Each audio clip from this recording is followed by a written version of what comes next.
Welcome to the Voice of Retail. I'm your host, Michael LeBlanc. And this podcast is brought to you in conjunction with Retail Council of Canada. This episode is sponsored by Rewe. Imagine if you could take a daily pulse of retail shoppers in every market in the world, hearing directly about the behaviors, views, and fears. What if you could hear from more than just your own consumers and shoppers, and from people who didn't participate in your focus groups or your research panels? Rewe collects real-time data on consumers in every market in the world. You need to understand how people's behaviors are changing in today's challenging environment. Visit riwi.com, Rewe, to book a demo.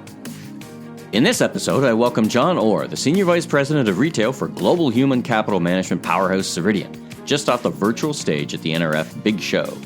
I tap into his depth of experience in this space, looking at trends pre-COVID and how he describes in the post-COVID era, retailers must build a more agile workforce that is ready to keep pace with the rapidly changing definition of a good customer. As we build back to that normal, I think building an intelligent workforce management strategy that is flexible and agile is crucial. And that's something that's certainly come up. And a lot of it sometimes is simply just a legacy, modeling or legacy technology that's standing in their way from doing what they need to do. So I've certainly seen a lot more vigor and focus on streamlining and consolidating the administrative side and the systems that support the business. Let's listen in now. John, welcome to the Voice of Retail podcast. How are you doing this morning? Doing very well. Hope you are too, and thank you for having me. Well, it's my pleasure. Certainly, with someone of your background, I was checking out, looking your background up on LinkedIn. Just a long, great career in this space. So I'm really interested to hear your perspective. So let's just jump right in. Talk about yourself a little bit and describe your kind of background and your role at Ceridian. I've spent about 28 years. I was just checking it today. 28 years working with retailers worldwide, innovating in human capital management and workforce management. Through those years, a combination of business and engineering skills, designed, developed, marketed, and delivered to over 300 retail brands worldwide. Personal involvement. Co-founder of Dayforce in 2009, along with a team of industry veterans, Bob Brooks and David Ossip. And today at Ceridian, I run a go-to-market strategy group. I'm the SVP of retail. Really span cross-functionally at Ceridian with a sole focus on serving retailers and hospitality companies in human capital management and workforce management solutions. Oh, fantastic. As I suspected, a real depth of expertise. So tell us a little bit, Ceridian is a well-known name for retailers, but just in case the listeners may not know the scope, just give us a quick overview of Ceridian. Yeah, sure. Ceridian is a global provider of human capital management solutions that span, there's a lot of things we do, very powerful and valuable, but we span across talent, workforce, and payroll management. And then, of course, all the underpinnings of each of those three that's required. We align by industry. We did that early on, of course, and retail is where we originally focused and where the roots of Dayforce began and remain. However, as a company, we are focused on some primary industries across several, including retail, hospitality, manufacturing, services, healthcare, and public sector. We've always remained very focused on the customer and the markets we serve. We keep our ear to the ground. And as big as we've become, we still do that very much today. We mix the entrepreneurship of meaner companies with the breadth and experience and depth of a global operation. And we lead the industry in a lot of ways. We receive a lot of recognition from analysts and third parties because of our innovation, because of the way we help our customers in compliance, ease of use and adoption. And we've had a tremendous success, and we're just getting started. Well, fantastic. And so let's tap into some of that expertise. And let me take you back to the before time, pre-COVID. As you looked at the landscape, what were the things that trends that jumped out at you? And where I'm going with this is, once we kind of get a sense of what was happening pre-COVID, as you know, some things have been accelerated and some things are net new thanks to the COVID era. But take us back to the before time. So if you and I were talking at NRF, because you were at the NRF show, it's funny, right? It's the first time I've missed it in 20 years. So it's just kind of an odd time for sure, But if you and I were sitting at NRF this time last year, what would you have been talking about in terms of trends that you are seeing with retailers around the world? Yeah, good question. It's kind of hard to think back, before COVID, the 2019 levels of business, but a lot of it back then was you started to see the dovetail or the convergence of people, the side of the business, HR and operations together, and it started happening a few years ago, but that was one thing you started seeing, was that rather than HR, operations, finance, IT all being in kind of different silos, we started seeing them merge together. And a lot of the evaluations that we were being invited to were a combination of the people and operations. So we started to see that, but I think they were certainly, as always, focused on profitability and optimizing the business across budgetary, of course, collaboration, distribution, coverage. But I think fairness and predictability was certainly coming on and was top of mind. And we've certainly seen that legislation, Employee Bill of Rights in San Francisco to start with a few years ago, then a lot of the fairness and predictability legislation. So compliance remains an issue that's top of mind. And some people say it's the gift that keeps on giving, but it's putting margin pressures on all these companies. And I think the need for speed was certainly recognized.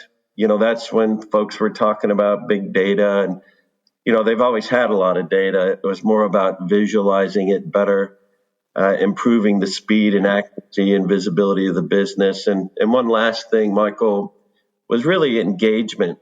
In retail hospitality, a lot of companies talked about the customer experience. At Ceridian, we also said, well, everything you say about a customer experience is true for your people, for your employees. And so we started talking about, reading about, publishing more around employee engagement. But back then, 2/3 of most companies still hadn't invested in any kind of mobile self-service or any true engagement capabilities. But we certainly starting to see a shift in that.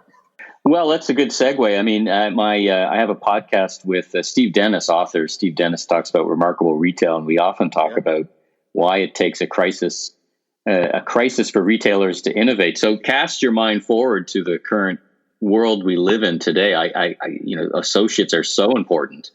I'm sure they didn't all expect to find themselves described as frontline workers. It's quite.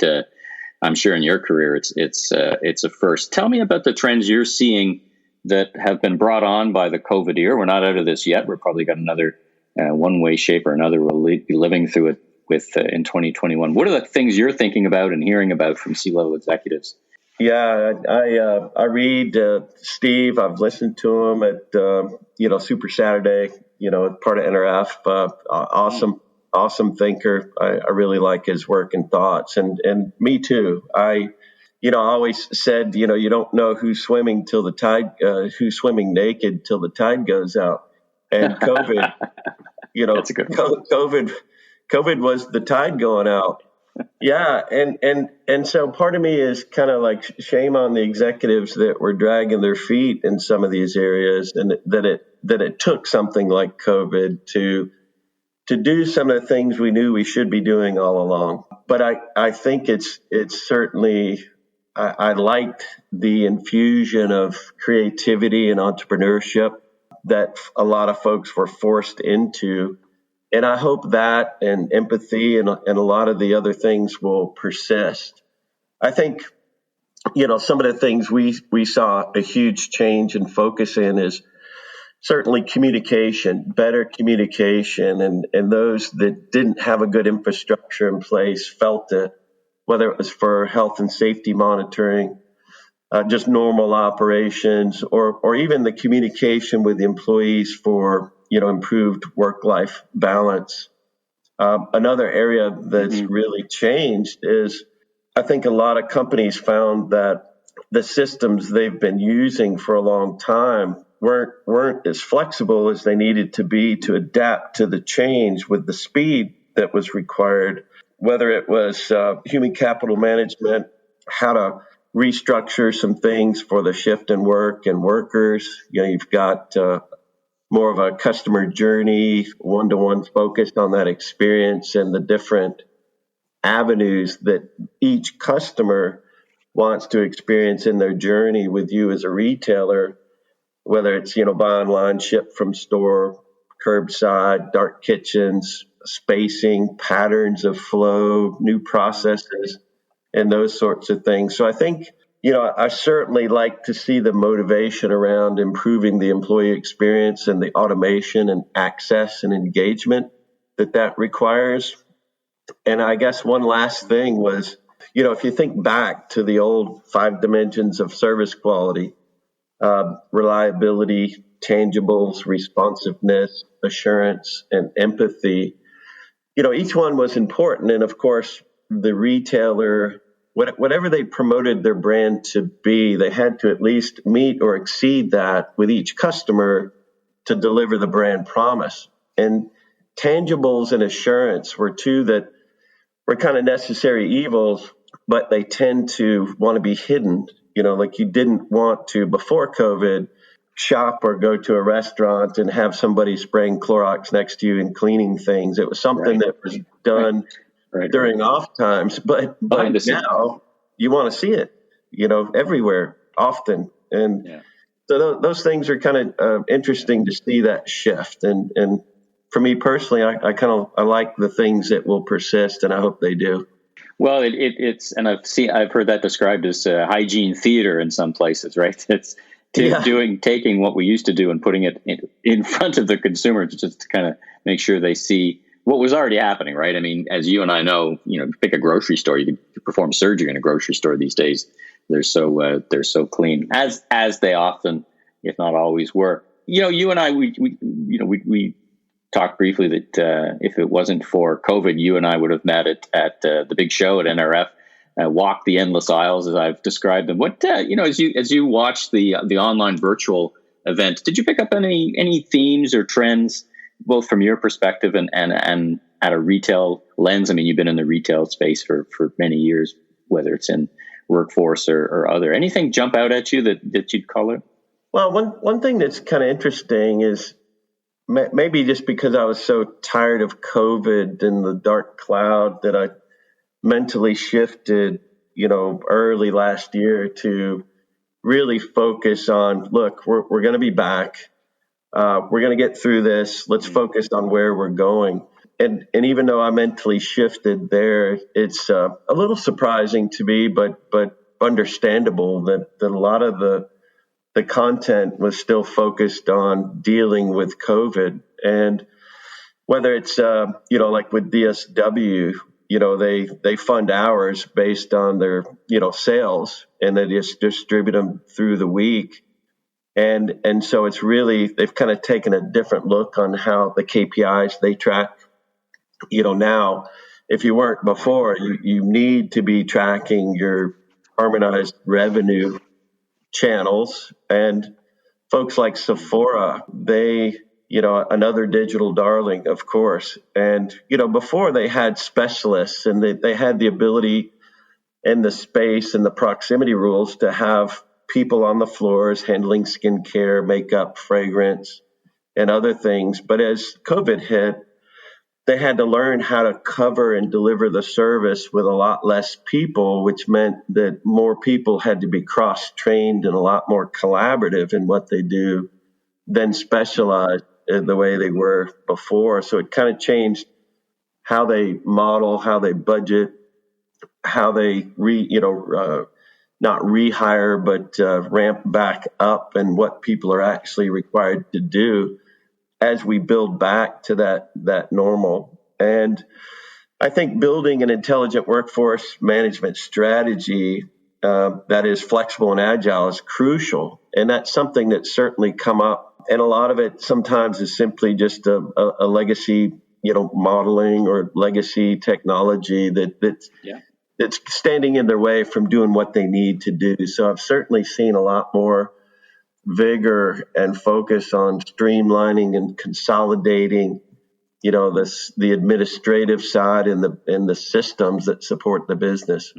Well, it's an interesting way for us to leave our conversation, because on the one hand, we're in the midst of the COVID era, but it will end. I mean, science has triumphed and there's a vaccine. It's not going to happen overnight, but it's almost like you're telling or advising retailers to say, hey, listen, before you know it, we're going to be in the post-COVID era. So get ready for that too. Don't dwell too much on the current state. It's great. I think it's great advice.